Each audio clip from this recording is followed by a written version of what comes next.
Hello, Mariner here. You might recognize me from my world-famous Wandering In video or the donation page of Brufa Alpha Busa. So I was thinking to myself that I love the Wandering In, but I was missing some more of those berserk Blood Meridian-esque vibes, you get me? So I picked up The First Law, which was advertised to me as an awesome nightmare comedy. And was I left disappointed?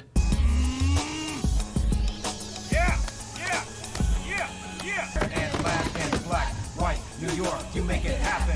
Brownstones, water towers, trees, skyscrapers, fighters, and wall. Not at all. The First Law, I read it, I loved it, and this is why. Written by Abercrombie, First Law is primarily a story of goofy people doing goofy things in a world that hates them. But before we talk about characters, we have to go over the world of The First Law. People are selfish and people are prone to hate. But God, I love some people sometimes, because people are the greatest thing to happen. I said, God, I love some people sometimes, because people are the greatest thing to happen. See it now, friends, the circle of the world and all the lovely places therein. Perhaps snow and cold things are to your liking? Let's go to the north. I hear it's a good time to visit now that the Civil War is over. Good vacation spots. I hear they have a new king named Bethod, a ruler determined by his intelligence, cunning, and sheer fucking ruthlessness.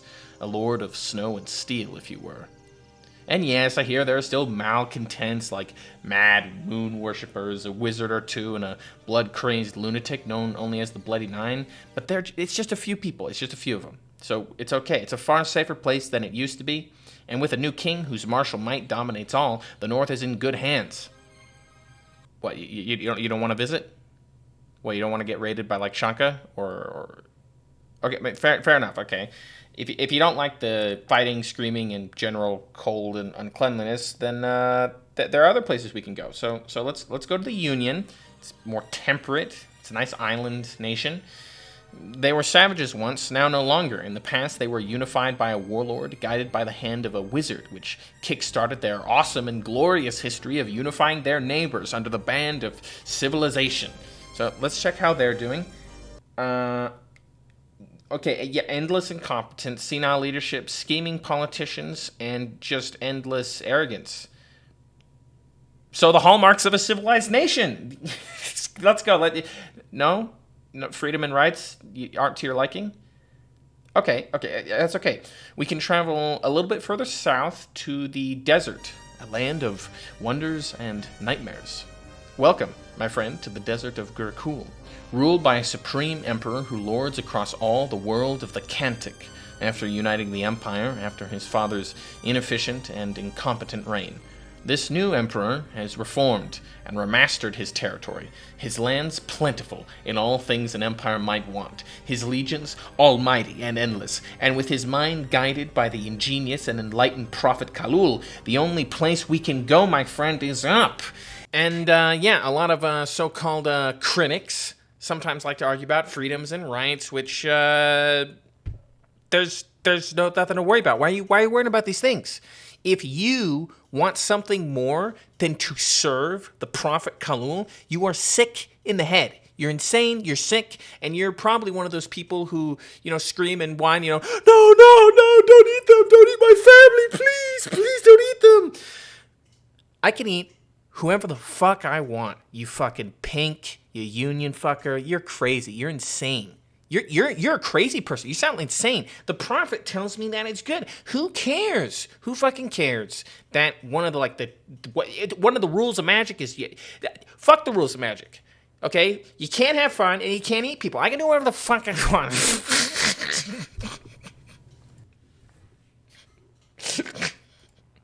So now that we have some understanding of the players, let me set the stage. It's been a good few years since there was last a war. The Union sits amidst two enemies who both want their stuff back. In the last Gurkish Union War, the Union seized the port city of Dagoska, and through many years of colonization, the Union has taken great swaths of territory in the north to create England. And all this is well and good, save for the fact the Union finds itself in the midst of incompetent... It's not good leadership. It's not... Let's say they have a king who's closer to being a vegetable than not, and a prince who has the same view of war that Europe did right before World War I. Whereas both the North and Gurkul have new leaders who are frighteningly efficient and ruthless, and who both have a history of winning. Perhaps the Union might face one of these enemies and win, but both at the same time? We shall see. If you haven't guessed, the world of the First Law is awful. I don't think there's a single inch of it that I want to live in or visit at all. But that is its joy. Sometimes it's good to remind yourself that no matter how bad things are, you could always get raided by Shanka, or dragged off by practicals, or just straight up eaten. You have to be realistic about these things after all. But it is not just the world which is goofy, but also all these silly little guys who live in it.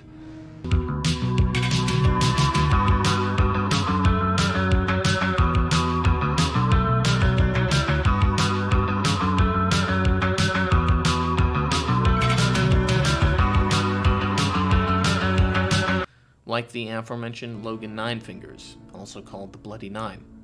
Logan is perhaps the most realistic man in all the world. So realistic that there's not a single person on the continent who isn't terrified of him. Bethod's Blade, the Berserker, Master of the Circle, and Champion. He is a man who has faced countless foes in one-on-one battle and emerged victorious. Logan Ninefingers is a realistic man. He likes the life, does Logan, and maybe he has a few anger issues, but that's okay. That's okay. I mean, who doesn't? Who doesn't? Everybody's killed a childhood friend or two, right? I mean, who hasn't stabbed their father and then forgotten about it? Okay, Logan is many things. Angry, slightly delusional, mildly schizophrenic. He is an awesome and fascinating character. And it's also interesting to note that we join him after most of the eventful things in his life have already occurred. He has had a whole life even before we read the first words of his chapters. He is a man that hundreds, if not thousands, of people fear, but he also is interesting because he doesn't want to be that guy anymore. He seems desperately to want to change himself. And so it's really interesting to hear what others think of him and things he has done and compare them to this somewhat docile giant of a man. And I thought it was impressive how much a person could change just through that sheer force of wanting to. Oh, how very wrong I was. Logan is a man who wants to change. He is not a man who has changed. Through his attempts at emotional control, sometimes something else slips through the gaps. Something dark comes through the tempered man he wishes to be.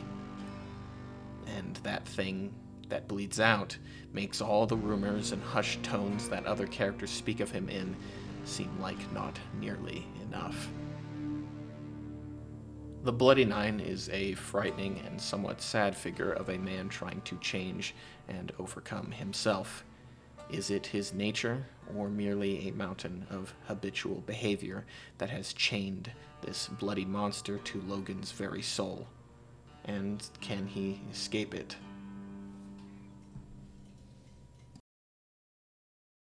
But that's okay if you don't like Logan or his reasonable charms. Perhaps then you might find some joy with the man of the people, Jezal Dan Luther. Okay.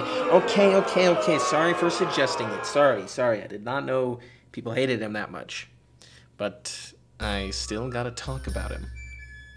Jezal is a man of some silliness, utterly convinced of Union supremacy. He is the tragedy of a generation who has reaped endless rewards without the work taken to grow them.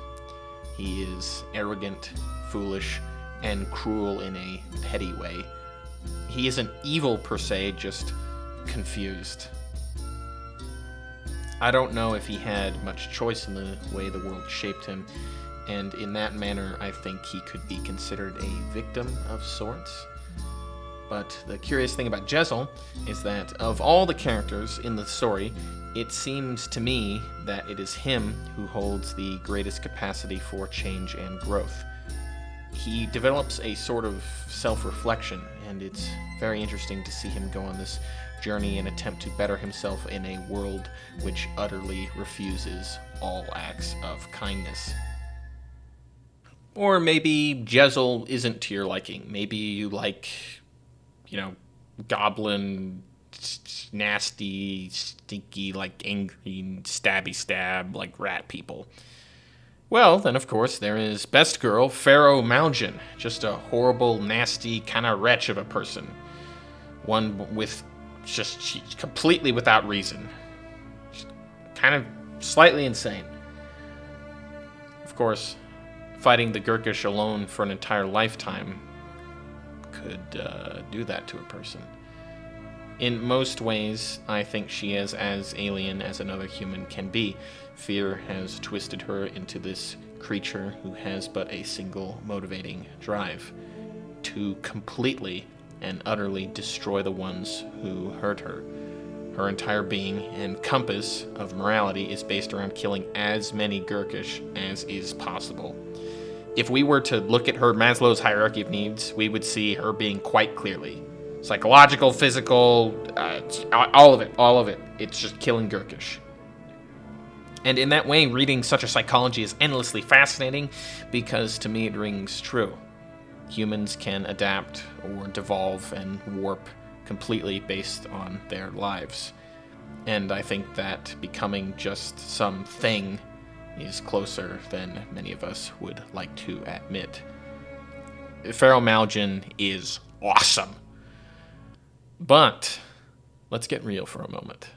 Everybody knows who the best character is. After all, he just like me. For real, for real. Sandan Glokta was once a man of renown and charm. He had achieved everything that life had to offer. He was handsome and skilled in martial prowess. So when duty called him to face the Gurkish, of course he leapt at the opportunity to serve his country. And in a glorious cavalry charge, he faced down the enemy and was taken hostage immediately. For years, the Gurkish took him apart like a doll.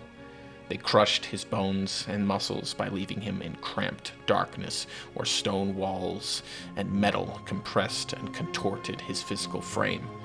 They took his teeth so that he might never again eat anything save for tasteless or rotting gruel. They ruined his eye and mauled his leg and cut and cut and cut again. And then they handed whatever was left back to the Union. Never again would any call him handsome or beautiful or skilled. Never again would someone love him. Never again. Sandan Glokta, hero of the Union, was dead. Superior Glokta was born. For if there was one thing upon this earth that Glokta now understood intimately, it was how to wield the tools of pain and terror to their absolute limit. And luckily for him, there was just such an occupation which required nasty little goblin-esque behavior. Which is to say, working for His Majesty's glorious Inquisition where he extracts confessions from the evil. Truly, the Union would fall apart if not for the unseen work of this glorious man. He is human disgust sent walking into the world. Well, not walking, more like a limping, crawling, dragging. And yet it's really interesting, isn't it? This man who so many people fear and despise is one who must battle for his life anytime he wishes to even use stairs. And should he lose his unseen battle against verticality, there is a good chance he might lose his life. Superior Glokta, found dead at the bottom of the stairwell. The culprit remains at large. So if you haven't guessed, the characters are a lot of fun. I think they're the driving force behind the first law. It's all these people crawling about in this world, which is just overtly kind of horrible. And for better or worse, a bunch of them find themselves in a fellowship of sorts. Not altogether different than another fellowship you all might be aware of. But whereas that slightly more famous fellowship makes itself tightly bound through camaraderie, goals, and overall good guidance, this fellowship is slightly less so. Best I can describe it is if the Fellowship of the Ring was made up of Saruman after he went crazy, Thranduil when he was crazy, Thorin when he was like full rot brain with dragon gold, Gollum Fatty Bulger, but only when he's drunk, and Fëanor after Melkor stole the Silmarils. So it's a disaster. No one knows why they are there. No one seems to know what they are doing. And they're just kind of wandering about in the ruins of the Roman Empire. That is to say, awesome. Civilization in the First Law seems cyclical. A spiraling nightmare comedy that no one can escape from. We repeat the same mistakes over and over, and some things are lost forever in these insane circles. The lore of elder days is long since gone, as we scrabble and fight over scraps in the shadows of their bones. And it's hard, but I also think that there are some truths in that. But it also seems true that the gilded views of the past are rarely as kind as memory might make them. Perhaps the buildings were a little bigger, but the people who lived in them were all the same as those who live today. So our fellowship, made up of the great wizard and first of the Magi Bayaz, the ever-enthusiastic navigator Longfoot, the apprentice Magi Quai, and a trio of realistic people. The swordsman, Jezal Dan Luther, who is perhaps the only human on God's green earth who seems able to reflect and change, a fact insanely frustrating when we realize how big of an oaf he is.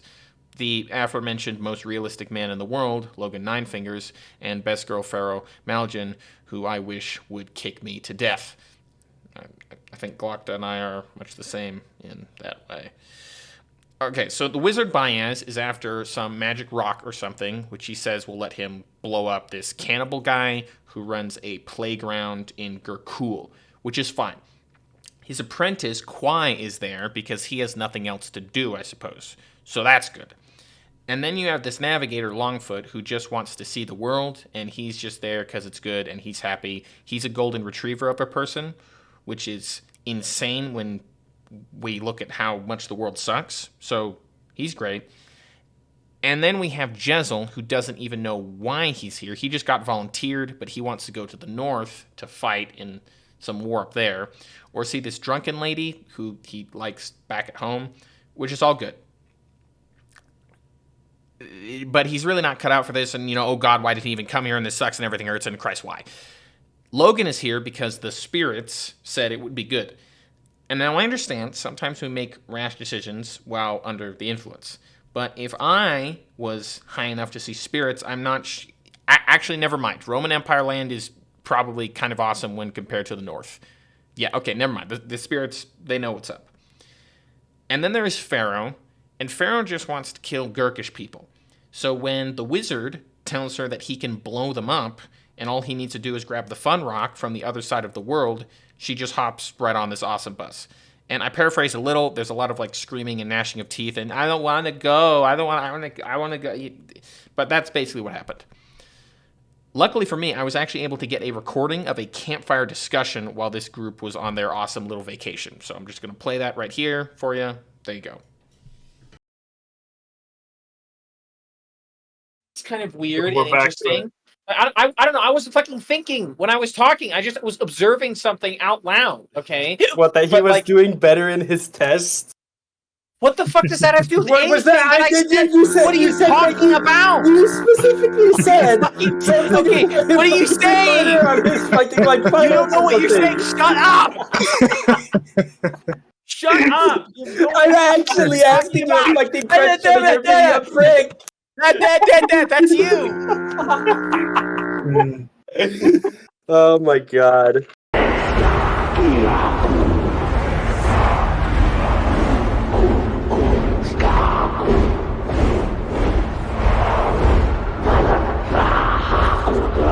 And I think all of this is part of the appeal of the First Law. The world is perpetually falling apart and ending, and yet it never really does. There is just this endless crumble. Individuals are too busy fighting their own demons to ever really be able to stand up against the horrors of the world. Cannibal legions or armies of metalworked monsters. And if they ever do face down forces like that, it is because they have become something far worse. But all of that also makes the moments of genuine brevity or humanity matter more, I think. Maybe at the bottom of the world, surrounded by things of meat and metal left behind by some mad creator of a long-dead era, you and a fellow human can surpass the odds. Maybe that trust or connection can blossom into something more. And maybe that thing it blossoms into isn't meant to last, and maybe it's awkward and terribly uncomfortable and nobody performs well at all, but maybe that's alright, because it happened. And maybe you're an arrogant shit who thought he knew the world and everything in it, and maybe you get humbled. But maybe instead of turning bitter and cruel, you try to be better. And maybe you fall back into old habits, but you still try to be more than what you were, and through friendship and hardship, you make yourself something greater than you were a moment ago. Perhaps a twisted wretch of a man and a drunken wreck of a woman can laugh in hysterics together, in mutual cynicism, but also in mutual comfort. How wonderful they are, the prime masculine martial might and fine feminine spirit. But in a world like the First Law, it never seems like such things last. The world is a circle, and the people within it are destined to return over and over to the place that they started at. If any of what I have said has convinced you to read it, or even piqued your curiosity, click off the video. Do it now. There are things I want to talk about concerning the ending of the series that I can't really do without massive spoilers. If you don't care, carry on. So, that ending. I think I felt something horrible creeping up on me as I was reading the final sections. The Eaters of Khalul were horrible, it is true, but they also all seem to have this collective sadness to them, as if they were sacrificing something of themselves to hold back something far worse. My suspicions about Baez had grown slowly, but I did not guess at the scale of what was revealed. Baez is the worst. He is worse than the worst, but also I understood that sneer and pompous arrogance. Of course, societies needed ones like him to drive them. Look at what occurs when there isn't. Endless incompetence, the same lessons needing to be taught over and over and over again. But in the end, he doesn't guide things to make them better. It is merely to satiate his hunger. Baez is the one who violates all laws, fundamental, moral, or otherwise, to sate his hunger. While Khalul and the Eaters, to me, seem to eat to live, that is to say, their hunger for more was derived from their goal of destroying Baez. Of course, this makes nothing they do correct or right, but that is how I gathered it. They eat to live. They eat for purpose. Baez, though, Baez lives to eat. His hunger is his purpose, more and more and more again. He is the ghost of ambition and desire, made physical across all the world.